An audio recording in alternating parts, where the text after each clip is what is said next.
팬데믹으로 힘든 한 해였습니다. 그럼에도 불구하고 다들 각자의 자리에서 최선을 다하신 여러분들께 박수를 보냅니다. 2021년 정말 마무리를 해야 되는 시간이 다가왔는데요. 벌써 설레는 마음으로 새해를 준비하시는 분들도 계신 것 같습니다. 출판계도 마찬가지인데요. 벌써부터 내년 준비로 상당히 분주합니다.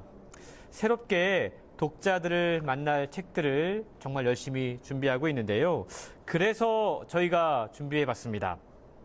페이지를 펼치면 시대가 보인다. 베스트셀러를 읽는 30년사, 오늘 이야기를 나눠볼 텐데요.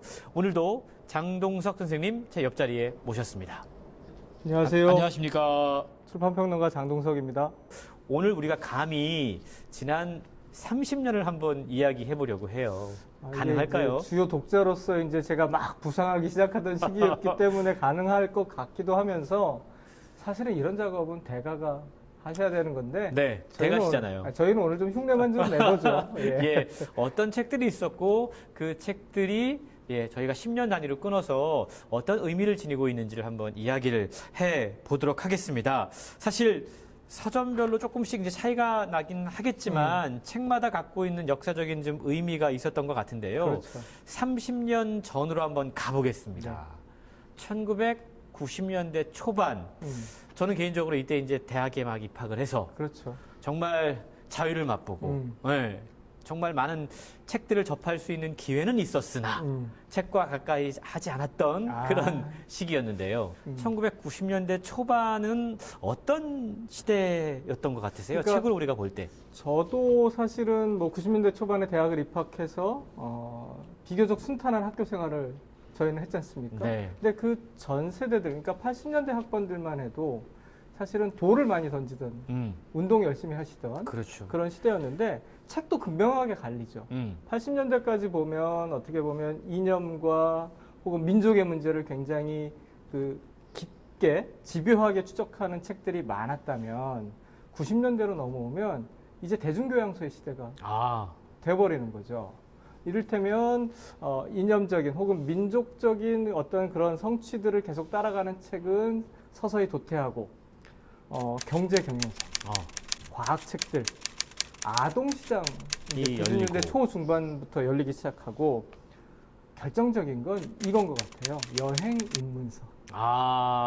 이게 태어났다라는 거예요. 맞아요. 90년대 초반에 사실은 이제 여행 자유화가 80년대 후반에 열리면서 많은 사람들이 여행에 관심을 갖고 여행을 떠나고 그러면서 여행책들도 많이 등장했던 것 같네요. 대표적인 여행 입문서는 역시 1993년부터 시작한 유홍준 선생의 나의 문화유산 답사기.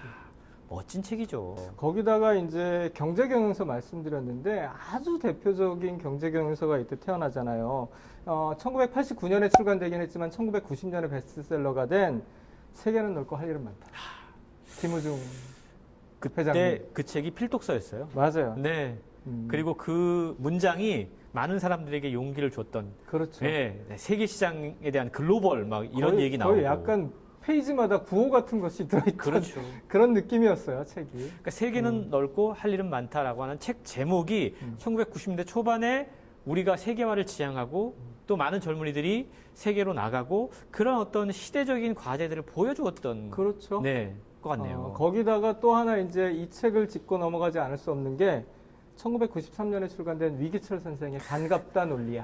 그 책 정말 필독서였습니다. 이 책은 제가 보기에는 대중교양서 혹은 인문교양서 이 이야기를 할 때 항상 맨 앞자리에 나와야 하는 책인 거죠. 예. 그리고 그 책의 주된 내용이 그 이후에 이제 뭐 대학 입시, 논술 맞아요. 여기에 참 많이 인용되었던 그렇죠. 그래서 열심히 또 고등학생들이 읽어야 했던 그런 책이기도 했습니다. 근데 이게 이제 한 가지 책만 더 짚어보자면 이 책이 사실은 1990년대 후반 그리고 2000년대로 이어지는 자기계발서 시대를 활짝 열어놓은 책. 1993년에 베스트셀러였던 성공하는 사람들의 7가지 습관.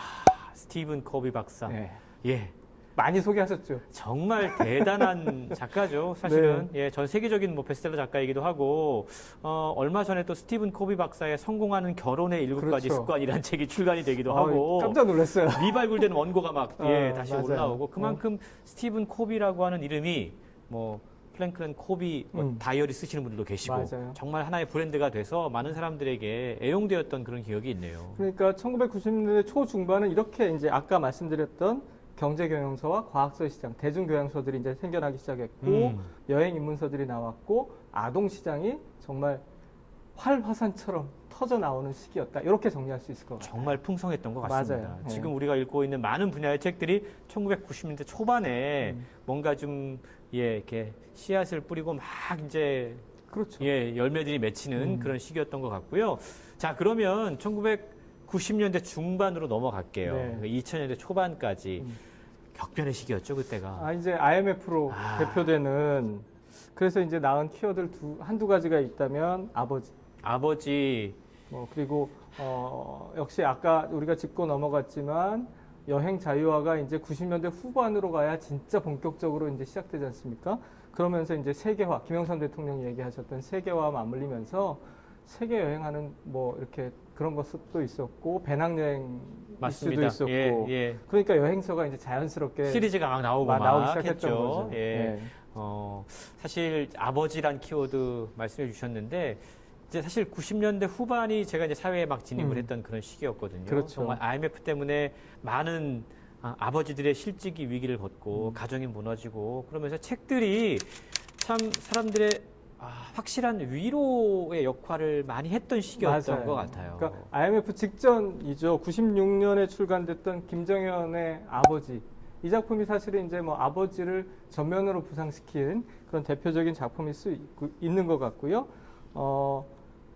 1999년 정도에 출간이 되었는데 이게 이제 20세기 그러니까 2000년 벽두에 이제 화제가 된 작품 가시고기. 이게 전국을 들었다 놨다 했던 책이죠. 그럼요. 예. 참 그만큼 가정이 무너지고 부모님들의 여러 힘겨운 상황들을 지켜보면서 부모와 자식 간의 참 애틋함 이런 그렇죠. 것들이 책들을 통해서 또 여러 문화 콘텐츠를 통해서 표현되었던 그런 시기가 아니었나 싶습니다. 자, 이제 우리가 이제 21세기 2000년대로 확 넘어가 볼게요. 21세기는 언제 오나 했는데 21세기. 와버렸어요. 그때 우리 출판 시장에는 어떤 책들이 등장했는가? 20세기를 지나고 이제 21세기로 넘어오면서 우리가 좀 새로운 것들에 눈을 뜨기 시작했죠.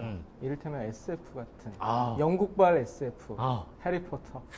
참 해리포터의 시대였죠. 예, 마법사의 돌 1999년, 2003년인가요, 2002년인가요, 비밀의 방. 예, 여러 가지 불사조 기사단까지 2004년인데요. 해리포터가 거의 출판 시장을 장악했던. 맞습니다. 그리고 영화까지 나왔으니까. 네. 영화를 보고 온 제 동료 기자가 책이랑 똑같아. 이런 얘기했던 기억도 나네요. 해리포터와 함께 저는 다빈치 코드를 또 언급할 수 없죠. 코드. 네, 거의 쌍벽이었습니다. 그렇죠. 해리포터, 다빈치 코드. 영화도 이제 또 성공했으니까. 그러니까 새로운 어떤 장르, SF, 판타지 이런 게 막 유행했던 시기가 2000년대 초중반이었던 것 같네요. 결국은 이제 그 세례를 받고 자란 청년들이 이제 새로운 뭐라 그럴까요? 콘텐츠를 만들어내는 세대. 그렇습니다. 주요 세대가 됐잖아요. 지금 우리가 많이 읽고 있는 중요한 작품들을 쓴 작가들이 그 작품을 읽고 자란 세대라는 거죠. 예. 참 뿌려진 씨앗이 지금 또 결실을 거두는 장면을 우리는 목격하고 있는 것 같네요. 그렇죠. 사실은 2000년대 초반에 이런 열풍도 있었죠. 느낌표 도서. 그쵸. 네. 이거 빼놓으면 2000년대 초반에 책 시장이 이야기가 되지 않을 정도로. 맞습니다. 정말 느낌표 열풍은 대단했어요. 그런 기억입니다. 저도 그 책을 꼬박꼬박 다 찾아서 읽었고 읽으면서도 굉장히 사실은 기뻤어요. 왜냐하면 뭐 너무나 잘 아시겠지만 한국 출판 시장이 외서가 좀 많이 베스트셀러가 되는 시장이었잖아요. 그렇죠. 그런데 정말 좋은 우리 작가들, 박원 선생님 작품은 뭐 그 전에도 이미 뭐 많이 알려져 있지만 이런 기회를 통해서 다시 알려지고 전 국민이 읽게 되는 것, 이런 거 굉장히 놀라운 성취라고 볼 수 있어요. 우리가 30년을 이제 훑으려면 좀 빨리 가야 될 것 같아요. 맞아요.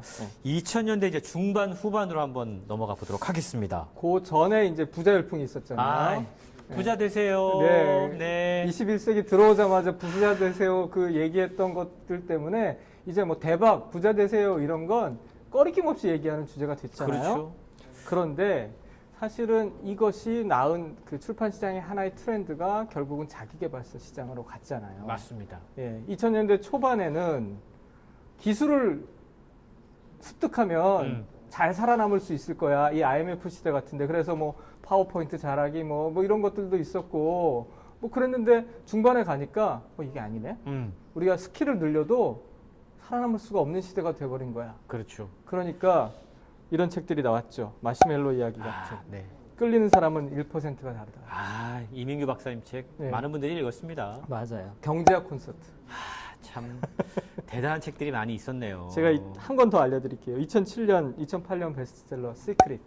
시크릿, 론다번의 시크릿. 예, 생각하는 대로 된다. 아, 끌어당김의 법칙. 예.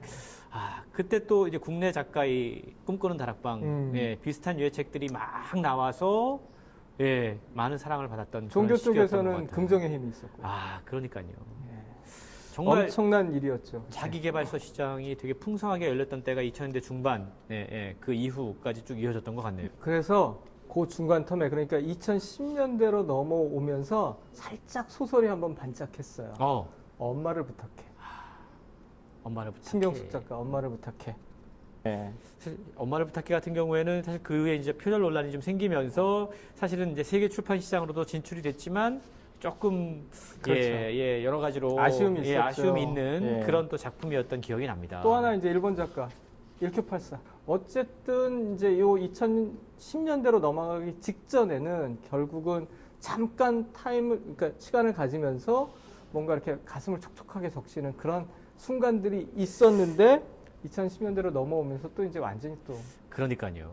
힐링. 그러니까 일단 우리가 한 20년 지금 왔잖아요. 네. 그랬던 것 같네요. 조였다가 풀었다가. 그럼 맞아요. 조였다가 풀었다가. 그러니까 독자들이 시민들이 선거 때만 조였다가 풀었다가 하는 게 아니라 출판 시작도 조였다 풀었다. 그러니까. 네. 예. 그래서 출판사들이 그러니까 온 감성을 다 그곳에 묻고 있어야 되는 그러게 거죠. 말입니다.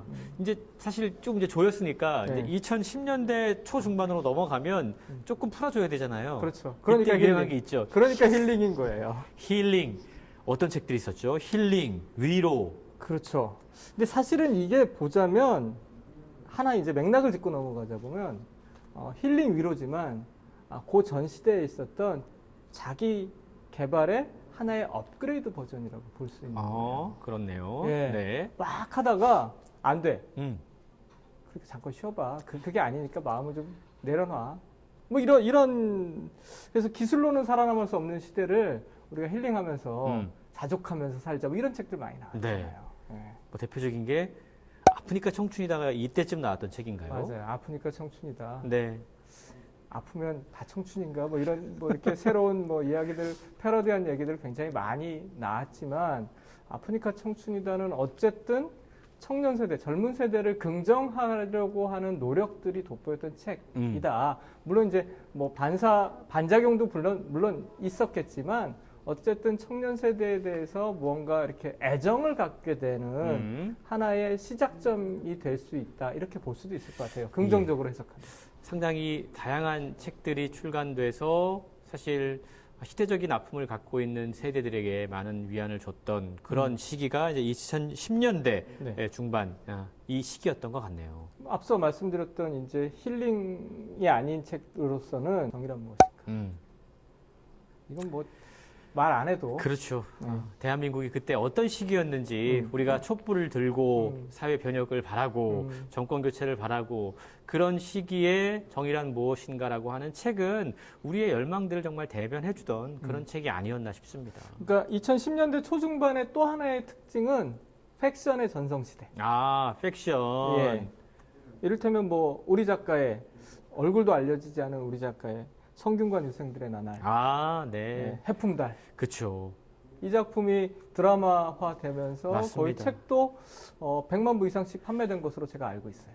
예. 그러고 보니까 그때부터 어떤 소설 원작들이 드라마에 그렇죠. 차용되기도 하고 영화라든가 뭐 이런 쪽으로 많이 활용이 되는 그런 시기가 열렸던 것 그렇죠. 같아요. 앞서 미디어셀러 말씀하셨지만 이제 미디어셀러에서 세분화되는 거죠. 스크린셀러, TV셀러 뭐 이런 거. 그러게 말입니다. 자, 2010년대 후반부터 지금까지를 한번 뭉뚱그려서 한번 이야기를 해볼게요. 어떤 책들이 우리 시대를 대변하고 있을까요? 개인적으로는 저는 이 시기가 춘추전국 시대 같다. 아, 춘추 전국의 시대다. 네, 절대 강자 없는. 그러니까 2010년대 후반부터 주로 이때부터는 이제 100만 부 도서가 안 나오기 시작했던 거죠. 네. 그 전에는 거의 100만 부가 하나에 하나씩 나왔어요. 있었어요. 맞아요. 근데 2010년대 중후반으로 넘어가면 100만 부가 사라져요.